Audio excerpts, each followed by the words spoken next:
Soy Fabián Berríos Villalón y penetraré uno de los momentos más polémicos del periodo mayo de 1879. A días de ocurrir la batalla naval del 21 de mayo y, si antes navegamos en aguas turbulentas, me atrevo a poner proa hacia un mar turbio y extremadamente agitado, al rastrear y revelar las singulares decisiones del contraalmirante Juan Williams Rebolledo como comandante en jefe de la escuadra y la grave influencia que tuvo la determinación de navegar hacia el puerto peruano de El Callao en aquellos días, estando ausente para el combate en Iquique por los resultados de la pérdida de la Esmeralda y su tripulación. Y que bien pudieron ser 2 naves las víctimas. Si el capitán de la Independencia no hubiera perdido la paciencia y el profesionalismo cuando siguió a la maltrecha Covadonga, eso habría ocurrido. Para aclarar estos momentos, y conforme la costumbre, habrá antecedentes únicos, no comentados antes de manera pública o masiva. Haré honor a la idea de ser un canal basado en la veracidad y donde rechazamos leyendas. Entonces, prepárense y atrévanse a llegar hasta el final, porque en el último trecho de este recorrido les tengo un dato que la historia oficial ha tratado de eludir. Y, si les gusta, suscríbanse y toquen la campanita. Si el café está preparado, bienvenidos al segundo y más provocador video de la batalla naval del 21 de mayo de 1879. Mis agradecimientos a la editorial Tranviares y a la librería virtual Histobellum.cl, que no solo publica y difunde mis libros, sino los de otros autores de la historia militar del mundo, desde su pasado remoto hasta nuestros días, y por supuesto infaltable, las guerras de Chile, entre las cuales la Guerra del Pacífico. Si quieres conocer más y en detalle sobre las guerras de todos los tiempos, o en especial de mis libros sobre la Guerra del Pacífico, ingresa a la librería virtual Histobellum.cl, anota en el cupón de descuento el código DYS15, repito, DYS15, y obtendrás un 15% de descuento sobre cualquier libro que compres. Como explicara en mi video anterior, que seguramente ya han visto, y si no, entren a verlo porque habrá explicación para algunas aseveraciones que haré en este, incluyendo por qué le llamo batalla. Como sea, el 21 de mayo de 1879 hubo un gravitante punto de inflexión para Chile y Perú cuando se libró la trascendente y estratégica batalla naval durante esa mañana, en la cual la corbeta de madera Esmeralda, la Mancarrona, del capitán de fragata Arturo Prat confrontó al blindado Huáscar comandado por el capitán de navío Miguel Grau Seminario, mientras la goleta de madera Covadonga, bajo el mando del capitán de corbeta Carlos Condel, hacía lo propio con la fragata blindada Independencia dirigida por el capitán de navío Juan Guillermo More Ruiz. El popular seudónimo de la Esmeralda lo podrán conocer al final de este video. En fin, sigamos. Para comprender este suceso en su magnitud e importancia y por qué estaban solas en el bloqueo, conozcamos el trayecto seguido por los planes del comandante en jefe de la escuadra contraalmirante William Rebolledo, quien, hasta mediados de mayo, seguía atrayendo sobre sí las recriminaciones por las supuestamente malas, magras o flacos efectos del bloqueo Iquique. Una acción defensiva, por cierto. Y de mayores rechazos, las expediciones de castigo en varias caletas de Tarapacá, con dosis explosivas del disgusto de Williams Rebolledo que caerían sobre Iquique, Mollendo, Guanillos, Pabellón de Pica, la pequeña caleta peruana de Mejillones del Norte o Mejillones del Perú, a unos 24 kilómetros al sur de Pisagua, y desde luego en el Pisagua mismo, sufriendo todas esas localidades las severas consecuencias de su ira, aunque también las únicas acciones de ese periodo que bien podrían considerarse de carácter ofensivo, aunque estuvieran nubladas por la irritación de Williams ante la decepción de no obtener la batalla decisiva que buscaba, agregadas las críticas disparadas desde todos los ámbitos. Hasta el capitán Prat mostró su descontento, más la presencia indeseada del delegado Rafael Sotomayor a bordo de la nave capitana y una enfermedad desagradable y de tratamiento incómodo que, puedo suponerlo con bastante razón, lo debía sacar de quicio y de lo cual hablaré al final. Respecto al bloqueo marítimo del puerto peruano de Iquique, orientado a hostilizar las actividades de explotación salitrera y guanera de Tarapacá, de gran importancia económica y solo explicable con números, todo indica ahora que alcanzó buena parte del efecto buscado, cuando logró disminuir la actividad productiva del salitre en la provincia, bajándola desde unos 4 millones de quintales entre abril y diciembre de 1878 a solo 936.000 quintales en el mismo periodo de 1879. Así, la exportación del salitre tarapaqueño caía en 1878 desde los más de 7 millones de quintales a un poco más de 3 millones en 1879, siendo el periodo más bajo registrado en 5 años,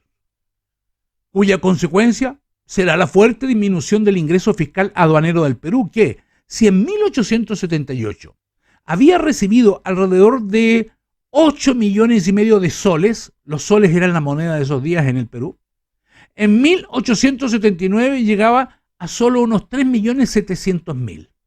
un brusco descenso del 45% en los ingresos del fisco peruano. En relación al guano, las disminuciones de las exportaciones por el bloqueo a Iquique son menores, ya que la mayor producción de ese abono natural se daba en las islas guaneras. Aún así, la exportación bajó más del 27% en 1879. Sin embargo, este evidente éxito material, del cual el ciudadano a pie nada sabía, y demasiado racional para las emociones guerreras del momento, no tuvo impacto en la población que, censurando al gobierno y al comandante Williams, ansiaba y exigía con excitación una mayor actividad para romper lo que consideraba inmovilidad de la guerra, ejemplificando en el bloqueo a Iquique una evidencia más de la parálisis chilena, en contraste con lo que se estimaba una agresiva conducta peruana demostrada en el tiroteo naval de Chipana. El historiador Gonzalo Bulnes anotará que la gente estaba impaciente, incluso mirando con simpatía la caída del gabinete del ministro del Interior Belisario Prats, que mucho habló y poco hizo, porque una semana después de declarar la guerra, la escuadra metida en Iquique y el ejército en Antofagasta permanecían todavía sin hacer algo. Y más aún cuando todos estaban seguros que Argentina mantendría la neutralidad hasta que hubiera una victoria atronadora en el Pacífico. A fines de abril, la discusión del nuevo ministerio chileno, que considero el primer gabinete de guerra, por cierto, conducido por el abogado y militante del Partido Nacional Antonio Varas, tanteaba dos posibilidades: la más remota de invadir Tarapacá o la más viable e inmediata de bloquear el puerto de El Callao, lo que consultó a Rafael Sotomayor Baeza, que, anticipemos, llegó a ser el primer ministro de guerra en campaña pocos meses después. Así como le preguntó al general en jefe del ejército expedicionario Justo Arteaga Cuevas, y desde luego al comandante naval Williams Rebolledo, el que rechazó de raíz el sitio del puerto peruano, alegando la ineficacia de cercarlo en el convencimiento de lograr mejores frutos en un ataque radical contra la flota enemiga que suponía estaba en el Callao. De acuerdo a su respuesta al gobierno, el contraalmirante parecía inclinarse hacia la invasión de Tarapacá, pero en su mente ya maduraba el proyecto de zarpar hacia el Perú para darle un golpe de gracia violento a la escuadra peruana en el mismo puerto del Callao, ya que el bloqueo de Iquique como medio para obligarla a aceptar la batalla decisiva no había dado resultados. Es decir, William ya tenía metido en la cabeza y en secreto viajar al norte y atacar el puerto peruano, pero públicamente se pronunciaba por el ataque y toma de Iquique. Mientras tanto, amenazaba con su renuncia por el nombramiento de Rafael Sotomayor. No pasarían muchos días para dar la sorpresa que dejaría aturdido al presidente Pinto y al gabinete de Varas. Entre medio, Williams hizo algo que pareció rutinario y que debió prender las luces de Sotomayor a bordo del blindado Blanco Encalada, aunque nunca las encendió, porque o estuvo de acuerdo con lo que haría Williams, o por un hábito muy propio de don Rafael, que eludió meterse en una controversia con el comandante que hasta ahí lo consideraba, Sotomayor a Williams, casi indispensable. Y para colmo, indispuesto por un contagio insufrible. Sotomayor solía tolerar lo fastidioso y, en todo caso, espantarse ante las discrepancias. Pero no nos desconcentremos. ¿Qué hizo Williams que Sotomayor no advirtió en su potencial?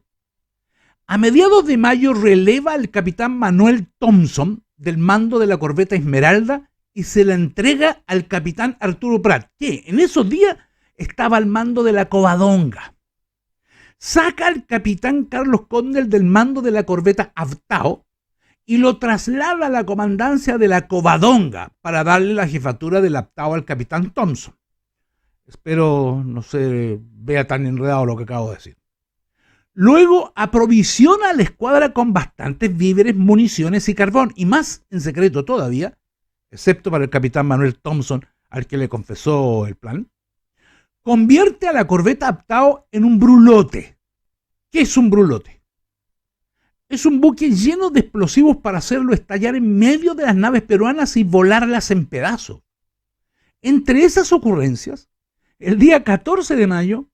envía una carta personal y muy confidencial al comandante general de Marina e intendente de Valparaíso, el civil Eulogio Altamirano, ya lo hemos mencionado varias veces, para, pidiendo disculpas al gobierno, anunciar su idea de ir al Callao y dar un garrotazo audaz, cuyo secretismo obedecía a evitar la indiscreción de corresponsales chismosos y del muy activo espionaje peruano, notificando que dejaba las corbetas Esmeralda y Covadonga en el bloqueo de Iquique, movilizando al restante de la escuadra en dirección al Callao para atacar a las fuerzas navales enemigas. Es decir, cuando el gobierno era sacudido por intensas mortificaciones políticas, sobrevendría el enojoso movimiento del comandante de la escuadra que, sin aviso ni consulta, emprende el sigiloso viaje al Callao para hacer exactamente lo que antes repudió, encajonando a la moneda en un momento angustioso en el que no sabía qué responder cuando los parlamentarios preguntaban a voz en cuello: ¿dónde está la escuadra?, obligando al incómodo gabinete a retrucar los interrogatorios alzando los hombros y ya. Varas lo sintetizaba en una carta a Sotomayor diciendo que la falta de noticias de la escuadra los tenía en una situación harto delicada, porque todos creían que ocultaba noticias desfavorables. Por cierto, Williams entrega otra carta sellada al capitán Prat, que es nombrado comandante del bloqueo. Las instrucciones debía abrirla cuando el convoy de la escuadra abandonara el área iquiqueña. Y cuando la controversia parecía estancarse, con el gobierno rumiando la invasión de Tarapacá, aunque la consideraba una acción que no conduciría a una eficaz conducción de la guerra porque solo lograría ocupar territorios peruanos sin conseguir la derrota real de las fuerzas enemigas a nivel global, y con la inutilidad del bloqueo de Iquique, sobre todo el objetivo principal de lograr una batalla decisiva, y por tanto, con el ministerio inclinado a abrir una eficaz campaña naval que obligara al Perú a buscar un enfrentamiento en mar abierto.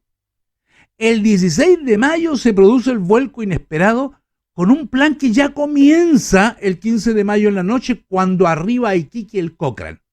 La llegada del blindado es el momento escogido por Williams para entregar las instrucciones del zarpe sin revelar para qué lo hacían ni hacia dónde iban. Es cuando el Cochrane y el Blanco cargan carbón incluso con sobrecarga. Williams, como hemos dicho, sin comunicar al gobierno el cambio de planes, ni dar claridad a sus capitanes sobre los objetivos precisos que perseguía, da las órdenes para soltar amarras, levar anclas y enfilar proa hacia el norte con destino al Callao. Ese 16 de mayo, a las 11:30 de la mañana, realiza un experimento con un torpedo de los llamados de botalón o torpedo bastón, llevado a cabo por uno de los botes a remos de la Chacabuco al mando del teniente Goñi.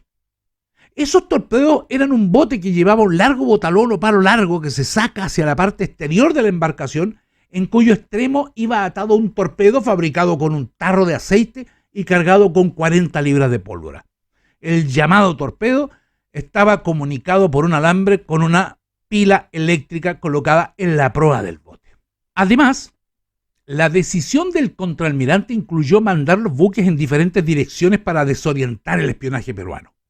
A las 5:30 de la tarde, desatracan la Chacabuco y la O'Higgins rumbo al oeste, mientras el Cochrane sale en la misma dirección a las 10 de la noche, seguido del Matías Cousiño, que serviría de transporte carbonero. 3 horas después, a la 1 de la mañana del 17, lo hace el Abtao. Mientras, y pongo acento en esto, En Iquique continúan solo los buques Esmeralda y Covadonga que dan vueltas en la boca del puerto y el Blanco a la espera del vapor venido del sur que podría traer las últimas noticias desde Santiago, lo que ocurre a las 7 de la mañana, sin agregar novedades ya que solo traía periódicos y cartas. Entre las 9:30 y 10 de la mañana, el Blanco comienza su viaje al Callao uniéndose a la Magallanes que se encontraba estacionada en las afueras de la rada de Iquique.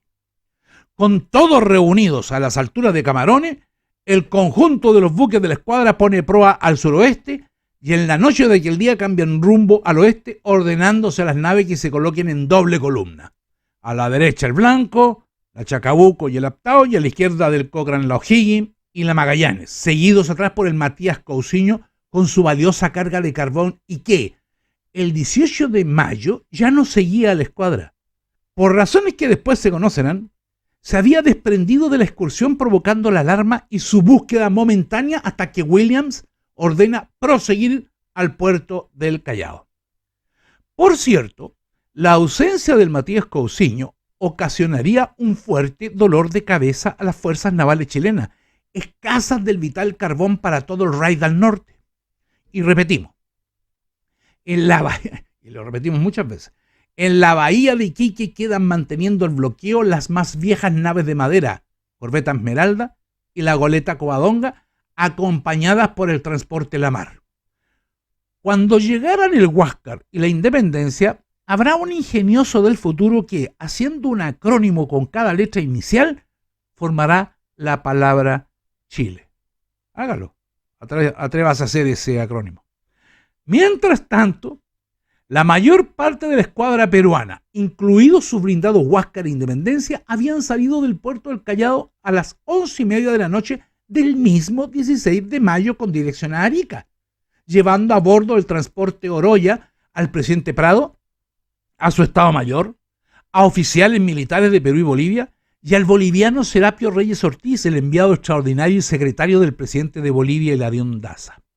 Además de soldados, piezas artilleras de gran calibre para fortificar el puerto ariqueño, carbón de la flota y suministros para el ejército del sur acantonado en Iquique. En el Callao permanecieron los monitores Manco Cápac y Atahualpa, además de las corbetas Unión y Pilcomayo. Incluso ambas escuadras, navegando sin designar buques exploradores para vigilar la ruta y advertir la presencia enemiga, se cruzaron en la madrugada del 19 de mayo en un punto del Océano Pacífico Sur del Perú, situado enfrente de Mollendo, entre la punta de Camaná y Atico, estando una flota de la otra a una distancia aproximada de 35 millas, unos 65 kilómetros, haciendo imposible el avistamiento mutuo. En la tarde, poco antes de llegar al puerto de Mollendo, aquí viene una ironía, la escuadra peruana intercepta al vapor Hilo de la empresa británica Pacific Steam Navigation Company, en viaje desde el sur, siendo informado por el capitán de ese vapor del abandono de Iquique por parte del grueso de la Armada chilena y que ese fondeadero permanecería bloqueado solo por 2 buques de madera y un transporte. Era un inglés entregando información vital de apoyo para la escuadra peruana. En fin. Anclados en Mollendo, Prado convoca a una junta de comandantes para analizar las noticias sobre la salida de la totalidad de la escuadra chilena, incluidos los blindados, y que solo quedaban en Iquique la Esmeralda y la Covadonga, vaya sorpresa, junto a un transporte del cual no supieron el nombre. Dudando de la información y convencido que los acorazados Blanco Encalada y Cochrane podrían estar dentro del espacio marítimo entre Antofagasta y Arica, Prado emite sus instrucciones a la salida de la reunión en la que estipula que la primera división naval al mando del comandante Miguel Grau, que incluía a la Independencia y al Huáscar, debía cruzar hasta Antofagasta, apresando o echando a pique los buques de guerra, transportes o pontones enemigos que encontrase en su camino, ejerciendo en todos los lugares que toque y por donde pase toda clase de hostilidades contra el enemigo. La orden, sin mencionar específicamente algún lugar y considerando su amplitud de comisiones propia del tipo de guerra de corso que Perú llevaba a cabo, fija estos territorios litorales desde Arica hasta Antofagasta para ser objetivos de toda clase de hostilidades por parte del comandante de la flotilla peruana. El 20 de mayo arriba a Arica el convoy peruano, mientras la escuadra chilena ya rebasaba la localidad de Pisco en su rumbo hacia el Callao para sorprender precisamente a los que ya estaban al sur de su trayectoria. Estando en Arica, Prado resuelve la salida de los blindados esa misma noche, dando la orden verbal a Grau de atacar a las naves chilenas en Iquique y proseguir con los planes ya trazados el día antes. Como sabemos, durante esa misma jornada del día 20, salen desde Valparaíso los transportes chilenos Rímac, Itata, Huanay y Valdivia en curso hacia Antofagasta, llevando pertrechos y tropas de refuerzos para el ejército de operación. En paralelo a estos acontecimientos, el contraalmirante Williams, resuelto a dar su golpe de mano en el Callao el día 22, descubre que los blindados Huáscar e Independencia no se encuentran en ese puerto, lo que es confirmado por unos pescadores capturados, corroborando de este modo la salida de los buques enemigos hacía ya varios días. Alertado por la mala noticia, emprende de inmediato el regreso al sur. El comandante explicará después que, molesto por el nulo éxito de la expedición al Callao y muy preocupado por la suerte de la Esmeralda y Covadonga, su único pensamiento era llegar cuanto antes a Iquique. Sin embargo, la versión del ministro de Relaciones Exteriores Domingo Santamaría en carta al ministro Antonio Varas del 6 de junio de 1879 dirá que el viaje al Callao había sido una farsa reconocida por su subalterno y que tenía cierta evidencia que, al partir al Callao, Williams ya sabía por el comandante de un vapor que visitó que la escuadra peruana había salido del Callao con el presidente y transportes. El miércoles 21 de mayo de 1879, a las 7 de la tarde, cuando Williams y la escuadra estaban en las Islas Hormigas de afuera, frente al Callao, y en fila rumbo hacia el puerto, situándose a las 11:30 de la noche a unas 8 millas al norte de la isla San Lorenzo frente al Callao, en las aguas de Iquique y Punta Gruesa ya se habían enfrentado los blindados peruanos con las viejas naves chilenas en 2 combates durante la batalla naval, que mostraremos en toda su dimensión en el próximo video del 22 de mayo. Sin embargo, valga mencionar que, como relatáramos en nuestro video del jueves pasado, esa fue la ocasión única y más propicia para el mayor triunfo de la estrategia marítima y naval peruana en esa fase inicial, donde pudo colocar en fatal peligro no solo a la todavía circunstancial supremacía de la Armada de Chile, sino incluso el destino del propio conflicto, aunque tuvo un descalabro porque no se cumplió lo que necesitaban. No se dio la rápida derrota de la Esmeralda y la Covadonga, que habría permitido el inmediato desplazamiento del Huáscar e Independencia hasta Antofagasta, ni se pudo capturar el convoy chileno con tropas y pertrechos, en definitiva arribado indemne el 22 de mayo a ese puerto, ni destruir las vitales máquinas resacadoras donde era condensada el agua para el suministro de la ciudad y del campamento militar, sin las cuales el ejército quedaba condenado a capitular por la sed. Un escenario donde se habría impuesto la retirada inmediata y total de las fuerzas militares chilenas ocupantes del litoral boliviano, aún más en la incerteza de contar a tiempo con los medios apropiados para ejecutar una operación de repliegue de tal envergadura, puesto que, aunque había algunos pocos transportes para embarcar algún número menor de tropas, estarían obligadas a esperar el retorno de la escuadra para proceder a la retirada bajo su cobertura protectora. Un desastre. Porque la escuadra recaló en Iquique recién en la madrugada del 31 de mayo. En un breve recuento de la misión fallida de William tras el 21 de mayo, podemos resumirla diciendo que al amanecer del 22 comienzan las evoluciones de las naves de guerra chilena para entrar al puerto, estacionándose a las 8 de la mañana en la boca de la Ensenada, momento que ya era evidente la ausencia del Huáscar e Independencia, los trofeos esenciales del ataque, por cierto. Estando allí es que el contraalmirante ordena volver de inmediato al sur, temiendo que el Huáscar y la Independencia pusieran en riesgo a las naves bloqueadoras de Iquique, lo que sabemos ya había ocurrido el día antes, el 21 de mayo. Se emprende el regreso a toda velocidad hasta el 26 de mayo, en que se da órdenes a la corbeta Magallanes de reconocer al vapor peruano Valletas, navegando cercano a la costa, al que alcanza enterándose por ellos de lo ocurrido en la batalla naval, lo que comunica al contraalmirante Williams a las 8 de la noche y que, al otro día, informa a las tripulaciones de la escuadra. Abro comillas.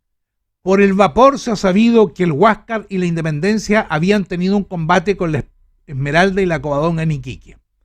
La Esmeralda a pique con gloria. La Covadonga escapó a Antofagasta. La Independencia, persiguiendo al Covadonga, se varó en Punta Gruesa, perdiéndose completamente. Cierre comillas. Muy escueto el contraalmirante. El 30 de mayo, la falta de combustible había complicado a la escuadra, algunas de cuyas naves debieron ser remolcadas por no tener carbón, haciendo su entrada definitiva a Iquique hasta las 11 de la noche del 31. La operación había sido un fiasco que dejaba solo consecuencias negativas para la escuadra, aunque como derivación positiva estarían la lucha heroica de la Esmeralda y la destreza imprevista de la Covadonga. El gobierno y su gabinete acordaron en reunión privada mandarle una nota a Williams para recriminarle su proceder, porque aún reconociendo toda la libertad de acción que puede tener un general, decía el gabinete,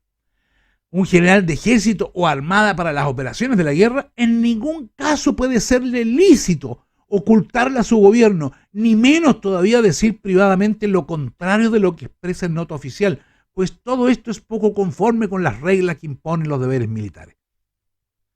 Ese tremendo paso en falso de Williams lo acercó más a su abandono de la comandancia de la escuadra junto a su enfermedad, que Sotomayor, en carta confidencial, bastante confidencial, directa, el 4 de junio al presidente Pinto, dice que es en la garganta la enfermedad. Y agrega, abro comillas, entiendo que son llagas sifilíticas, cierre comillas. Aquí empiezo a contarles yo algo. También son conocidas como chancros. Esto lo indico yo, ¿no? Que aunque quizás indoloras, le provocaban severas molestias e irritación de su ya difícil carácter cuando todos los días debía limpiarlas un oficial de confianza con un hisopo empapado en metapío, un antiséptico yodado para aliviar sus efectos y evitar su progreso. Ah, pero antes, ¿de dónde viene el seudónimo de Mancarrona? Era el cordial apelativo que la tripulación de la Esmeralda y de toda la escuadra daba a la vieja corbeta. Esta expresión aparentemente proviene de la caballería, donde se usaba para referirse a una cabalgadura ya débil y veterana, caracterizada por las marcas acumuladas en su cuerpo tras años de uso de monturas y arneses. En fin, por ahora dejamos esta parte hasta aquí. Agradeciendo a quienes ven mis videos, tocan la campanita para recibir el aviso de nuevos videos y que desde luego se suscriben, así como a quienes entran a buscar los libros de historia militar y de la Guerra del Pacífico de la editorial Tranviare, que están a su disposición en la librería virtual histobellum.cl, con un 15% de descuento a través del canal, de nuestro canal, y de la cual muestro el procedimiento. Y dejo el vínculo abajo. Solo deben entrar al cupón y anotar en minúscula DYS15. DYS15, ya que gracias a ustedes y esos aportes se hace posible la existencia de este canal donde difundimos la historia a diestra y siniestra, sus fundamentos verídicos y donde combatimos leyendas. Saludos fraternales y hasta el próximo encuentro, donde veremos cómo se desarrollaron los combates de Iquique y Punta Gruesa aquel miércoles 21 de mayo de 1879. Llegó el tiempo de los héroes.